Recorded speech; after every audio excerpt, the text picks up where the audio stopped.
Welcome to WKP. Very excited you're here. It's a gorgeous resort just on the edge of the desert. One of the things that makes us special and unique is the new gaming floor that just opened last October. So we have 246 gorgeous sleeping rooms. One of the things we have is such a great conference floor as well. We've got 25,000 square feet of meeting space. We can seat up to 1,200 people, and then we also have Fort McDowell Adventures where we can have parties of up to 2,000.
Responsibilities for all these different restaurants. I do now, yes. So I have to make sure personnel-wise, maybe take care of guest needs basically for every outlet here. And you said that this restaurant you specialize mostly in red wine and steak. Well, fine, I would say upscale. We do cater. We do everything we have is our charges are fine quality here. So, but yeah, we are 95% steaks is what our sales are. no doubt about it. And you have the breakfast restaurant, the Ahnala. Breakfast, lunch, and dinner, Ahnala. Okay. Yep. We have the market, which is 24 hours, which is basically like a grab and go. And then, of course, you just ate at WKP. And you have room service also. Room service, yes. That's it. I was here from the very big get-go. So this is kind of like my baby, so to speak. So what's your favorite dish on the menu at Ember? It changes. I call it mood. Whatever I'm in the mood for is what I put on for the specials. Again, we're getting ready for a fall menu for all the outlets. So we just have our summer spring menu. Now we're going to go into fall winter. We'll probably be launching that in October. So do you decide what's going to be on the menu? Or We do, but I also pay attention to what the guests' needs are. You know, for instance, point in case, and I've heard several requests for oysters Rockefeller. So, you know, we keep our staples, and then we just play with our specials. So you come up with the dish and then have different people sample it and give their opinion on it, or pretty much whatever you decide goes? You know, so what we have is a pre-shift of tasting. So I have my epiphanies, and then we talk about it, and I get their critique towards the end. Our wine list is composed of 17 different countries. We have almost 3,000 bottles. We count it every month. I just finished counting it today. This is our main seller in our restaurant. It houses all of our, this vertical has all of our Cabernets. These two verticals, these would be all of our Meritages, all of our American blends. Then we start here for our Barolos and Barbarescos and go into our other Italians from Tuscany. And then as you come down this rack, you're gonna have Merlot, Cabernet Franc. I've got all the Super Tuscans, so we've got Salsicaya, Massetto, Solaya, Ornellaia, Amarone, all from Veneto. And then on the bottom here are all of our 100-point wines. This would be our French section. So we've got, you know, Chateau Latour from 05. We've got Mouton, Lafite, all the first growths, second, and I focus a lot on second, third, and fourth growths because monetarily those are a lot more people can enjoy those. The first growths are very expensive. They fetch a high dollar and not so many people enjoy them. And then I've got all of the culty wines here. We just recently got Screaming Eagle. We're one of 3 restaurants in the state. We've got 4 verticals that we're building right now, 2 from France, 1 from Italy, and nice. 1 from Napa Valley, where we'll have 10 vintages consecutive from those wineries. We also have a half bottle collection. I've got right here, I've got over 45 different half bottle selections. I store them in here just because of space availability, but I've got everything from a first growth Mouton 2011 to Ridge Montebello to Diamond Creek, Dominus. So I cover about 9 countries with the half bottles as well. So you've seen an increased interest in wine Yes, ma'am. in general, not just at this resort. Yes, ma'am. And what do you attribute that to? You know, I don't want to say COVID, but a lot of people are coming out, and I'm just seeing a lot of people really enjoying themselves. So if they would normally have 1 glass, I'm finding that people are having 2 glasses. And people really love the experience of food and wine. So I think even from the novice level to the foodie, everybody's really enjoying it. We've got 26 wines by the glass, cover 9 countries there, but I've got a really soft Moscato and up to a Howell Mountain Big Bold Cabernet from O'Shaughnessy. So we've got quite the range, and I see almost a glass or a bottle on almost every other table here. So. And you're good at helping people determine what type of wine you think that Yes, they ma'am. would I'm like. available for all the pairings, whether you would like to pair courses by the glass. We've got almost 70 ports and dessert wines. So when dessert comes, that's another opportunity to either sell a port, a Tokai, Sauternes. We've got 4 different Vinsantos from Italy. So every course there's an opportunity to pair a wine with that. So you know what they're going to eat, but then what questions would you ask them as far as A lot trying of to times what narrow I down? do is I want to find out what they experience and what they like, and what they don't like. So I want to bring them in something that they like. I usually ask them, if they're asking about Cabernet, you know, the bigness of the wine, do they like it soft, do they like it well integrated, do they like it approachable, do they like it really big and powerful with the oak and the alcohol? So you ask a few questions about that, and then I usually ask a few, you know, what wineries do you usually enjoy? And then I can know from my experience and try to get something that on the linear of that profile and turn them onto a new wine. We've got a lot of wines here. I've got a wine called Revenant, which is only 143 cases made. That's extremely boutique. Anything under 5,000 cases would be boutique. And this is probably only about 10 cases get into the state, but it's a beautiful cab for $140. But people love the rareness of it, that there's only 143 cases made. Okay, that's what I'm wondering if yeah. people like the exclusivity of They it. do. And they're open to it, which is very pleasing. And then what do you do with someone who just doesn't know how to? Someone that just describe doesn't know, it? that's a great opportunity. For an example, they might say, I enjoy Chardonnay, but I'm not sure what type. We have 4 by the glass. I will shuttle 4 different tastes of all of our Chardonnays and do the process of elimination. Okay, so you'll let them taste it? Yeah, and we're very sort of- integrated. So if someone wants to expand and they give me some information, I'll bring them out 2 or 3 different selections, have them try that with the nosh or the food they have at the table, and then 9 times out of 10 they're going to pick one. And, Isn't that exciting though when you talk to It someone is, and yeah. you convert them into Yeah. something that you think is special, Yeah. but maybe they weren't aware of when they came in the restaurant? And we really want to keep everybody. We're not. We're very open. We're very relaxed here. We're a relaxed wine environment, so any question is a great question, and it's a fun place to experience wine and to expand your palate. Good evening. My name is Brent Rumph. I'm the general manager of Ember here at WKP Casino Resort, and I'd like to tell you a little bit about what we're trying to do here. So, first of all, we have an award-winning selection of wines procreated by Payne, our master somm. We just recently won a Wine Spectator Best of. Not to boast, but I'm pretty pleased with that considering we've only been open for 10 months. We opened in the latter part of October of this year, October 30th, in the midst of a global pandemic. So a little crazy, a little nutty, but the train had left the track, so to speak, and the Yavapai tribe was very, very supportive of us, and we persevered. We're now 10 months into it, and we're slowly but surely building a reputation for amazing service, superb cuisine, and a great venue. Our chef de cuisine is Richard Pelz, CIA, classically French trained, has worked some of the best restaurants all over the world, so we're very blessed to have both Dennis and Richard on the team. We also have quite a few amazing servers that were displaced actually through the COVID pandemic, and I was able to amass what I think is a world-class service team as well. The approach that we're taking is we want to be more than just a steakhouse and a casino. The cuisine that we offer is eclectic but approachable.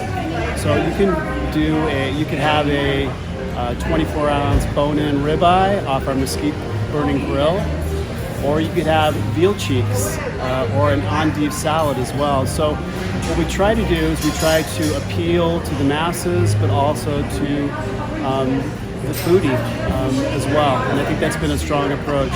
The service approach is kind of a love all, serve all. We don't care if you come in and have a burger and a soda. We treat you just as well as we would with somebody that comes in and does 12 courses and drinks 5 bottles of wine. So I think that service approach has made us authentic and organic. And I think that's something that may be missing out there to a certain extent. The lost art of customer service, I like to say. We have a beautiful location here, nestled in the Sonoran Desert with the view of WKP, the sacred mountain, to the Yavapai tribe in our view. We seat approximately 180 to 185 people. Patio seats 40 during season. We also have a beautiful private dining room that can seat up to 28.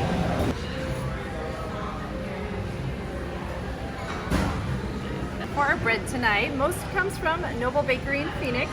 We have a seeded lavash, rustic bread, we have a Kona roll, a buttermilk roll, and then we make in-house a rosemary focaccia as well. So 70% Malbec, 17 Cab, and 13 Merlot for the Trinita. This is the one by the female winemaker of the year, Valaria.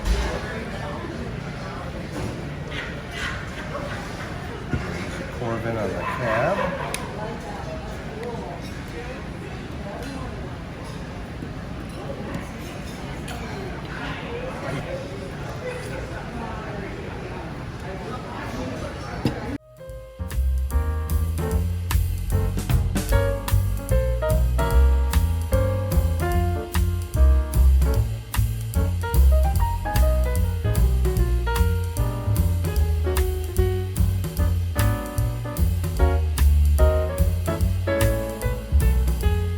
We have on the bottom here is a citrus brioche, bread pudding, homemade marshmallows.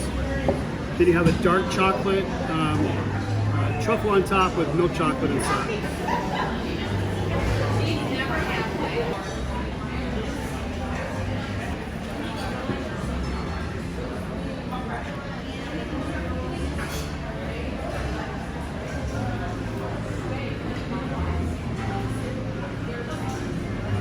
You get the truffle to burst on top.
Arizona Desert Elite, the stables, and Adventures Out West with our Segways. Our three partners are phenomenal, and what they help us do here is to create experiences and events and things that'll bring us back out. So he was telling me earlier, 2,500 people could come out here. You can host 2,500 people for weddings or... Yes. Between the two, well, between Rosa's here where we're at, we can probably top out at a full max pre-COVID 500. But that fills the entirety of the space. Okay. And then up here we can have somewhere pushing 2,000. Wow. Okay. And then we have other areas that can be smaller venues. For example, up at Stables, we could probably do about 100 to 150 people up there in an uncovered outdoor venue. So we've got about 45 acres here proper, that's FMA.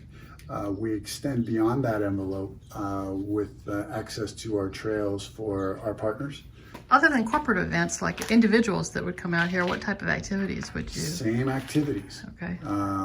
We run Arizona Desert Elite with our off-roads. We have our desert segways, and then of course we have our stables. So the stables can do cattle drives, trail rides. They can do hay rides. They can do pony rides. For the smaller kids, you got to be at least 8 to be on a horse. You got to be at least 12 to be on a Segway, or rapidly approaching 12.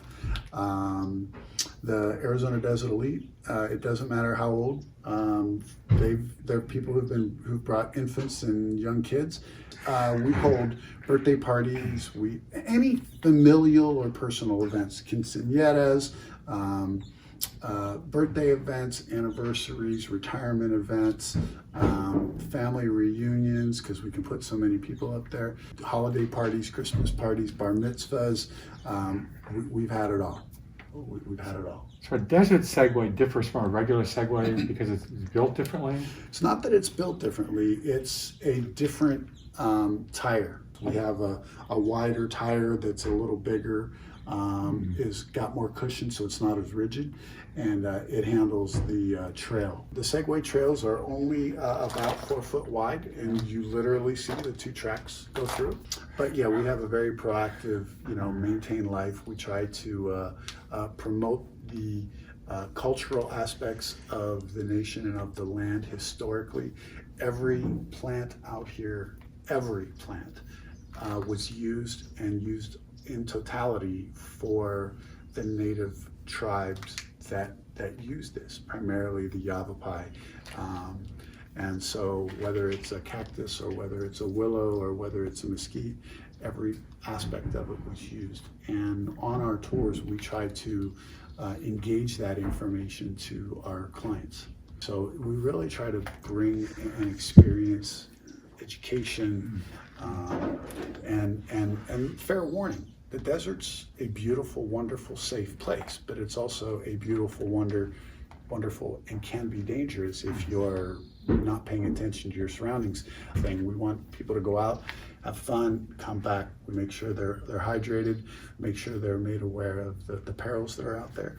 Did I see that you have jet skis here too? We do. We have some jet skis, specifically Sea-Doos, from Can-Am through Arizona Desert Elite, and there are some packages that you can put together, and we take them out to Saguaro Lake. So how close is that to here? Saguaro is about 12 miles by car. Oh wow, okay, that's not much at all. Maybe 15 Oh, once you okay, get to the exit. yeah. So it's roughly 15 Okay. miles. This is just a small piece of the reservation is 26,000 acres. And we barely have access to half of it. We want those folks who go on vacation and want to come out here in August. And yeah, it's hot, but we can have rides on the horses first thing in the morning. We can have, but we don't have a full stable. We have about 30 horses or less. So the same process with the Desert Segways and with Arizona Desert Elite. We want to have our adventurers to have the opportunity to operate at full capacity 12 months out of the year, or as close to full capacity as possible. So do people just pop in, or do they make reservations online? Both. Because this time of the year, popping in is a 50-50. You know, if we don't have anything that's set up, we may be here and Ken could say, yeah, let's go. You know, we can go on a tour. It might be an hour tour, it might be a 90-minute tour because of the heat and this time of the day. But if somebody is here and they come in at 7:30 and hey, we want to take a tour, let's get in and go because it's reasonable. It's reasonable temperature. But majority of our guests are pre-reserved. We've got about 3,200 or so square feet under cover. Typically, we can go up to 500 people, but 350 seems to be the more comfortable area. Obviously, we can put a band, karaoke, DJ, things like that. We've got a little area here for dance. A couple of things you just simply cannot do. You cannot carry weapons unless you are a federal agent or an authorized licensed agent to be on the nation. The second thing is that alcohol. You can't bring alcohol out here because we have a liquor license out here specifically for FMA. Okay. So folks who come out here and drink then are subject to all of the laws of the nation and how the police department can handle that however they see fit. Okay. Are the rules. This one's new. That's why he's in this pen. He's only been with us for about a week. So you keep him separated from the other horses? Because he's new? He's still a little skittish around, Oh, okay. around us.